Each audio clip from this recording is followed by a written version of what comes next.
تو یہ پہلے تو کنسپٹ کلیئر کریں, خدا آیا نہیں ہے, خدا ہمیشہ سے. ہم اسے میتھمیٹیکلی ثابت کرتے ہیں. دیکھیں, جو یونیورسل ٹروتھ اسٹیبلش ہو چکے ہیں اس کو تو آپ کوئی دوبارہ سے چیلنج نہ کریں. یعنی یہ یونیورسل ٹروتھ ہے کہ 2 + 2 = 4. ٹھیک ہے, اب اسے کوئی 5 یا 3 بنانے کی کوشش کرے تو ظلم پر مبنی کام کر رہا ہے. آپ دوبارہ سے ویل بھی انوینٹ کر لیں تب بھی یہ میتھمیٹیکل ایکویشن تو اپنی جگہ رہے گی. بالکل اس طریقے سے یہ چیز اسٹیبلش ہو چکی ہے کہ کائنات پہلے نہیں تھی تو آئی ہے. آپ کو پتا ہے کچھ عرصہ یہ نظریہ رہا ہے 17ویں اور 18ویں صدی میں کہ یہ اسٹیڈی اسٹیٹ کائنات ہے, ہمیشہ سے ایسے ہی چل رہی ہے. لیکن یہ اب نظریہ اپنی موت مر گیا. ہم جس ایرا میں بیٹھے ہیں نا, یہ نظریہ ختم ہو چکا ہوا ہے. آج سے نہیں, بگ بینگ کے بعد سے ہی. جب وہ ہبل نے ٹیلیسکوپ کے ذریعے چیز دیکھی تھی تو ہبل نے یہ دیکھا کہ کائنات میں جتنے بھی یہ اجرام فلکی ہیں, یعنی آسمان پہ جتنے آپ کو سیارے ستارے نظر آ رہے ہیں نا, ان میں ایک کامن چیز یہ ہے کہ سب ایک دوسرے سے دور جا رہے ہیں. اور اس کے لیے اس نے اسپیکٹرم جب ڈرا کیا, اسپیکٹرم جب گریجولی کسی چیز کا لائٹ کا اسپیکٹرم ریڈ کی طرف شفٹ ہو, اٹ مینز کہ وہ آپ سے دور جا رہی ہے. تو یہ چیز لاجیکل تھی کہ جب یہ دور جا رہی ہے تو اس کو ٹائم میں ریورس کیا جائے تو کسی ایک جگہ سے شروع ہی ہوگی. یعنی میں ہاتھ میں کچھ بالز پکڑوں اور انہیں یوں پھینکوں, سارے ایک دوسرے سے دور جائیں گے. اور یہ ایک یونیورسل ٹروتھ ہے کہ یہ دور اس لیے جا رہے ہیں کہ کہیں ایک جگہ سے یہ سٹارٹ ہوئے تھے. یہ تو ایک نیچرل چیز ہے. اچھا, انہوں نے کہا کہ اگر ہم ٹائم کو ریورس کریں اور ایسے پوائنٹ پہ پہنچ جائیں کہ جہاں سے یہ چیز سٹارٹ ہوئی تھی, تو اس کو سائنٹسٹ نے نام دیا کہ وہ ایک ایسا پوائنٹ تھا کہ جس کی ڈینسٹی انفینٹ تھی, نہ ختم ہونے والی, اور والیوم 0 تھا. والیوم 0 ہے اور ڈینسٹی انفینٹ ہے. اٹ مینز کریشن ایکس نہیں لو, عدم محض سے وجود, کچھ نہیں تھا تو یہ ہو گیا. اور پھر وہ کہتے ہیں کہ یہ جو بگ بینگ ہوا ہے, اس بگ بینگ کے بعد اگر 1 سیکنڈ کے ٹریلین حصے کے اندر بھی ذرا سی ڈسٹربنس آتی تو یہ کائنات وجود میں نہیں آ سکتی تھی. اور یہ تو صرف وجود میں آنے کی بات ہے. پھر جو billions of fine tunings planet earth کے اوپر موجود ہیں, ہر سیارے کے اعتبار سے ہیں, زمین کا سورج سے فاصلہ, پھر ان کی گریویٹیشنل فورس, ان کی موومنٹ, سپیڈ, یہ تو ایک پوری ایک سمجھ لیں ایک ایسی فیلڈ ہے جس میں انسان جا کے گم ہو جاتا ہے. ان ساری چیزوں کو کنسیڈر کر کے اسٹیڈی اسٹیٹ کائنات کی تھیوری تو ہوگی ختم اور بگ بینگ ہوگی اسٹیبلش. اب یہ تو ثابت ہو گیا کہ کریشن ایکس نہیں لو ہوئی ہے, یعنی انسان یا کائنات یہ پیدا ہوئے ہیں. پرابلم تب تھی آپ کے لیے جب آپ یہ مانتے کہ یہ بھی ہمیشہ سے ہیں, ہمیشہ سے انسان پیدا ہو رہے ہیں اور دوسرا اینڈ کوئی نہیں ہے. یہ تو مسئلہ حل کر دیا آپ کا سائنس نے. ان کا نہیں, کریشن تو ہوئی ہے. اب اس کا کریٹر ہے یا نہیں ہے, اس کے اوپر وہ آ کے بات کرتے ہیں. اب یہ جو فائن ٹیوننگز ہیں, ان کو سمجھنے کے لیے اتنے دماغ کی ضرورت ہے, اتنے برینز کی ضرورت ہے. ڈی این اے کی سٹرکچر کو سمجھنے کے لیے, اس ہارمونی کو سمجھنے کے لیے, بنانے کے لیے نہیں سرکار. اتنے برینز لگ جائیں. آج تک ہم ڈسکوریز ہی کر رہے ہیں. یہ جتنے ہم چیزیں دریافت کرتے ہیں نا, وہ ہم قانون قدرت دریافت کرتے ہیں. یعنی اگر ہم نے یہ چیز ایکسپلور کر لی ہے کہ سورج مشرق سے نکلتا ہے, مغرب میں غروب ہوتا ہے ود رسپیکٹ ٹو زمین, ویسے تو غروب ہوتا ہی نہیں ہے نا, نکلتا ہے. تو یہ ایک فزیکل فینومینا ہے جو ہم نے ڈسکور کیا ہے. اس فینومینا نے سورج کو پیدا نہیں کیا. یہ کریٹر آف سن تو نہیں ہے, یہ اگر آپ کو پتا چل گیا. انڈے میں سے چوزا نکلتا ہے اور چوزا اتنے عرصے کے لیے انڈے کو آپ گرمائش میں رکھتے ہیں 22 دن کے لیے مرغی کے نیچے یا کسی مشین میں. تو اس انفارمیشن نے چوزے کو پیدا نہیں کیا, بلکہ یہ چوزے کے پیدا ہونے کے بارے میں انفارمیشن ہے. آپ اس کے اندر مزید چلے جائیں, جتنا ڈیپ ڈگ کرتے جائیں, الٹیمیٹلی آپ کی ایک انفارمیشن ایڈ ہوگی. یہ نہیں ہوگا کہ آپ کو یہ پتا چل جائے کہ اس نے پیدا کیا.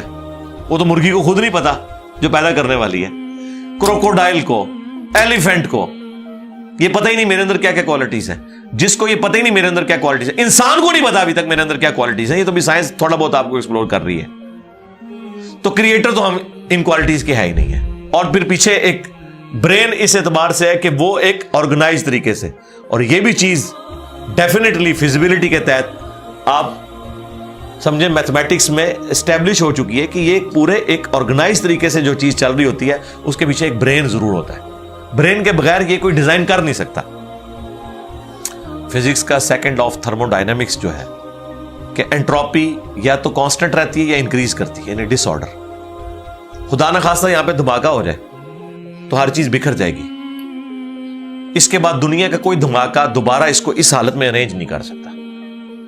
اس کو کہتے ہیں انٹروپی, کہ کہیں پہ بگاڑ آتا ہے تو وہ بڑھتا ہے. یہ ہو سکتا ہے کہ مزید آپ لوگ لائیں تو یہ بگاڑ اور بڑھتا جائے, یا جتنا ہے اتنا ہی رہے, واپس آرگنائز نہیں ہو سکتا جب تک کہ دوبارہ سے انٹروین کر کے آپ یہ کرنا. جس طرح وہ زیارت میں انہوں نے محمد علی جناح کے وہ سارے وہ میوزیم تباہ کر دیا تھا دہشت گردوں نے, تو دوبارہ سے انہوں نے بنایا, تو خود بخود تو نہیں بنا. دھماکے کے بعد تو سب کچھ خود بخود پھیل گیا تھا, لیکن دوبارہ اس جگہ پہ لانے کے لیے آپ کو بجٹ لگا ہے, برین لگا ہے, ایفرٹ پٹ کی ہیں, پھر جا کے وہ آرگنائز ہوا ہے. تو اس کا مطلب ہے آرڈر بنانے کے لیے برین چاہیے ہوتا ہے, ڈس آرڈر کے لیے کوئی مسئلہ نہیں. اور ڈس آرڈر کے بعد دوبارہ آرڈر بن جائے اس کے لیے برین چاہیے. سرکار یہ کون سا ڈس آرڈر ہے, یہ کون سا بگ بینگ ہے؟ چھوٹا سا دھماکہ آرگنائز نہیں کرتا, چیز کو بگاڑتا ہے. اور اتنا بڑا دھماکہ, اتنا بڑا آرڈر لے آیا ہے کہ پلانٹ ارتھ کے اوپر 2 ملین سے زیادہ اسپیشیز ہیں. ایک ایک اسپیشی کے اوپر آپ زندگی گزارے, آپ صرف اس کی عادتیں ہی نہیں بتا سکتے کیا ہیں. یہ تو چھوڑ دیں کہ یہ بنی کیسی ہے. تو یہ تو ایک نہ ختم ہونے والا سلسلہ ہے. تو یہ برین تو اسٹیبلش ہے. اب اگلا سٹیپ یہ ہے کہ یہ جو برین ہے, وہ رچرڈ ڈاکنز بھی کہتا ہے نا دا گاڈ ڈیلوژن میں, جب فریڈ ہائل کا جملہ اسے کوٹ کیا گیا نا, فریڈ ہائل ایک بہت بڑا سمجھے فلاسفر بھی تھا, سائنٹسٹ بھی تھا. اس نے کہا تھا کہ انسان کا بن جانا خود بخود یہ اسی طرح کا فینومینا ہے, یہ اس سے بڑھ کر کمپلیکس فینومینا ہے کہ کوئی شخص یہ کلیم کرے کہ کوئی ہوائی جھکڑ ٹورنیڈو چلا اور اس نے کوڑے کباڑ کے ڈھیر سے مٹیریل اٹھایا اور ایک بوئنگ 747 تیار کر دیا. یہ دنیا کا کوئی پاگل بیوقوف آدمی بھی یہ بات نہیں مانے گا. اس کو چھوڑ دے, ایک بال پوائنٹ بننے کو کوئی نہیں مانے گا. تو اس نے کہا اس سے کمپلیکس چیز انسان ہے, اس کو تم یہ مانے ہوئے کہ خود بخود بن گئی ہے بغیر کسی برین کے. اچھا, تو اس کا جواب آپ کو پتا ہے رچرڈ ڈاکنز نے کیا دیا؟ اس نے ایک چیپٹر بنایا, اس کی ہیڈنگ رکھی دا الٹیمیٹ بوئنگ 747. اس نے کہا پھر سب سے بڑا بوئنگ 747 تو گاڈ ہے. آپ یہ کہہ رہے ہو کہ انسان اتنا کمپلیکس ہے کہ خود بن نہیں سکتا کسی کے بنائے بغیر, تو جو اس کو بنانے والا ہے وہ تو اس سے زیادہ کمپلیکس ہے, وہ تو الٹیمیٹ بوئنگ 747 ہے. اگر اتنا مشکل انسان ڈی این اے اسٹرکچر والا یہ آپ کہتے ہو خود نہیں بنے گا, اس کو کوئی بنائے گا, تو جس نے اسے بنایا ہے وہ تو اس سے زیادہ کمپلیکس چیز ہے, تو اس کا بھی کوئی کریٹر ہونا چاہیے. تو ہم نے کیا کہا تھا, رکو ذرا صبر کرو, for the sake of argument ہم تمہاری بات کے ساتھ ایگری کرتے ہیں, لیکن آگے چل. ہاں, وہ جو کریٹر ہے جس نے ہمارے کریٹر کو بنایا ہوگا تو یقیناً وہ ہمارے کریٹر سے بھی زیادہ کمپلیکس کریٹر ہوگا, تو پھر اس کا بھی کوئی کریٹر ہونا چاہیے. اب تو قیامت تک لگا رہا ہے, یہ ایکویشن کہیں ختم نہیں ہوگی تا وقت کہ کوئی ایک کریٹر ایسا ہو جسے کسی نے نہ بنایا ہو. تو وہی تو ہے لم یلد ولم یولد. سورہ اخلاص میں ہی تو ڈیفینیشن ہے, لم یلد ولم یولد. سرکار یہ آپ کو میتھ سمجھا سکتی ہے, یہ آپ کو فزکس سمجھا سکتی ہے. یہ کتنی بڑی ڈیفینیشن ہے. ہم نے بچپن میں ایسے ہی یاد کر لیا کہ نہ اس کا کوئی باپ ہے نہ کوئی بیٹا. نہ, یہ تو ہم ایک اخلاقی سے ترجمہ کر رہے ہیں نا. تو ایکچوئل ترجمہ ہے کہ نہ وہ خود کسی سے نکلا ہے نہ اس سے کوئی نکلا ہے, وہ ہمیشہ سے ہے. اس لیے بخاری مسلم میں حدیث ہے کہ تمہارے پاس شیطان آتا ہے نا تو کہتا ہے پہاڑوں کو کس نے بنایا؟ تم کہتے ہو اللہ نے. پوچھتا ہے درختوں کو کس نے بنایا؟ کہتا ہے اللہ نے. تم کہتے ہو اس کو جواب کے طور پر جب وہ سوال پوچھتا ہے، پھر مختلف سوال کرتا ہے، تم اللہ کہتے ہو، اینڈ پہ وہ کہتا ہے اللہ کو کس نے بنایا؟ اب تم نے کہنا ہے پھر اس پہ قل هو اللہ احد اللہ الصمد لم یلد ولم یولد ولم یکن لہ کفوا احد۔ ذرا نبی علیہ السلام تو اتنا ہی کہہ سکتے تھے نا، آپ کو اللہ تعالیٰ نے ہماری ہدایت کا امام بنایا، ٹھیک ہے، لیکن بعد میں جب یہ میتھمیٹیکل ایکویشنز، سائنٹیفک ڈسکوریز اور یہ یونیورسل ٹروتھ انسانوں کو اللہ تعالیٰ نے دریافت کروائے ہیں، تو اب ہم بڑی آسانی سے اس کو مزید ایکسپلین کر سکتے ہیں کہ اگر کوئی کریٹر کا کریٹر ہے تو اس کا بھی کوئی کریٹر ہوگا، اور یوں یہ ایک سمجھ لے نہ ختم ہونے والا سلسلہ شروع ہو جائے گا۔ یہ آپ کو اچھا اب آپ سوچ رہے ہو کہ یہ کیوں ماننا پڑے گا کہ کوئی ایک ایسا ہونا چاہیے کہ جس کا، یہ اس لیے ماننا پڑے گا کہ دوسری طرف ایکویشن جو ہے وہ فزیکلی میرے سامنے موجود ہے کہ میں ہوں، کریشن موجود ہے۔ اگر ایک تھیوری ہوتی نا کہ نہ کریشن ہوتی نہ کریٹر تو ہمیں کوئی چیز مجبور نہیں کرتی تھی۔ اب ہماری مجبوری یہ ہے کہ کائنات ہمارے سامنے ہے، ہم زندہ مخلوق ہیں، ہم سب کچھ دیکھ رہے ہیں، کریٹڈ چیزیں موجود ہیں، تو دوسرے اینگل پہ ہمیں جانا پڑے گا اور الٹیمیٹلی کسی ایک کریٹر پہ رکنا پڑے گا، کوئی کریٹر نہ ہو اس کا۔ اس لیے میں نے اپنی ویڈیوز میں بارہا کہا ہے، اگر آپ مجھ سے پوچھیں کہ اللہ تعالیٰ کی کون سی ایسی کوالٹی ہے جو امیجنیشن سے باہر ہے، جس کی آپ کو مثال بھی نہیں بیان کر سکتے۔ دیکھیں اگر اللہ تعالیٰ کہتا ہے میں سنتا ہوں دیکھتا ہوں، تو ہم اس کا ایک دھندلا تصور لا سکتے ہیں کہ میں بھی سنتا ہوں اور دیکھتا ہوں، اگرچہ میرا ادھار کا ہے، اللہ کا ذاتی ہے، میرا لمیٹڈ ہے، اللہ کا ان لمیٹڈ ہے، میرا ڈیپینڈنٹ ہے، اللہ کا انڈیپینڈنٹ ہے۔ ہر چیز کو آپ امیجن کر سکتے ہیں، لیکن اللہ کی جو یہ کوالٹی ہے کہ وہ ہمیشہ سے ہے، کبھی کوئی وقت ایسا نہیں تھا کہ وہ نہیں تھا۔ یہ ایک ایسا اندھا کنواں ہے، یہ وہ کانسیپٹ ہے کہ جس میں آپ غرق بھی ہو جائیں آپ کو اس کا کوئی سرا نہیں پکڑائی دے گا، ٹھیک ہے، اور یہ اللہ کی ایسی کوالٹی ہے۔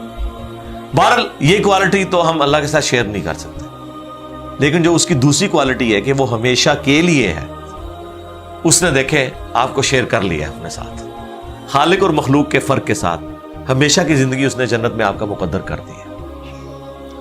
یعنی وہ کوالٹی تو شیئر نہیں ہو سکتی کہ ہمیشہ سے ہو، لیکن ہمیشہ کے لیے ہو، یہ اس نے آپ کو دے دی ہے۔ دیکھیں یہ وہ کنسپٹ ہے جس کے بعد آپ اللہ سے محبت کریں کہ دیکھیں وہ اکیلا تھا، اس نے اپنے ساتھ آپ کو شریک کر لیا، اس اعتبار سے کہ خالق اور مخلوق کا فرق تو ہے، لیکن اس نے دیکھیں آپ کو کیا کیا نعمتیں جنت میں دینی ہے، آپ خواہش کریں گے وہ چیز آپ کے سامنے آ جائے گی۔ اسی کے لیے میں نے وہ منی گاڈ کی ٹرم ڈیوائز کی تھی خالق اور مخلوق کے ساتھ سمجھانے کے لیے۔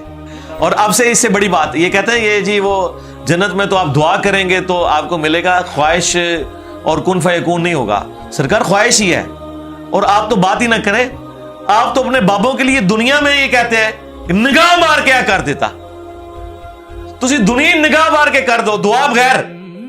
کبھی آیا کہ عبد القادر جانی نے دعا کی تو مردہ زندہ ہو گیا؟ کہا نہیں کیا، اٹھ کن فیکون، تسی دنیا منے بیٹھے ہوئے ہو، سانو جنت بھی کن فیکون کے اوپر تم جو ہے وہ کہتے ہو کہ یہ شرک کر رہے ہیں، تمہارے سارے بابوں کے بارے میں تم یہ دنیا میں شرک مانے ہوئے ہو، جو ہے ہی سب کچھ جھوٹ ہے، ہم تو آخرت بتا رہے ہیں کن فیکون، اس اعتبار سے کہ آپ کی خواہش کے بعد وہ چیز آپ کے سامنے آ جائے گی۔ چاہیں تو اشاروں سے اپنے کایا ہی پلٹ دیں دنیا کی، ہاں یہ حال ہے خدمت گاروں کا، سرکار کا عالم کیا ہوگا، اشاروں سے، دعاؤں سے نہیں۔ تو سانو کہتا نہیں جنت دعا تو بعد ملے گا، اشارے نہ کچھ نہیں ملے گا، تو اسی دنیا جی اپنی جہنم بنائی ہوئی ہے اس طرح سے عقیدے رکھ کے، اور جو ایکچوئل ہے وہ تو ہے انشاءاللہ تعالی۔ ہاں شاید آپ کے لیے اور آپ جن کو مانتے ہیں ان کے لیے نہ ہو، اس لیے آپ ماننے کے لیے تیار نہیں ہے، ہمارے لیے تو ہے انشاءاللہ تعالی، انشاءاللہ۔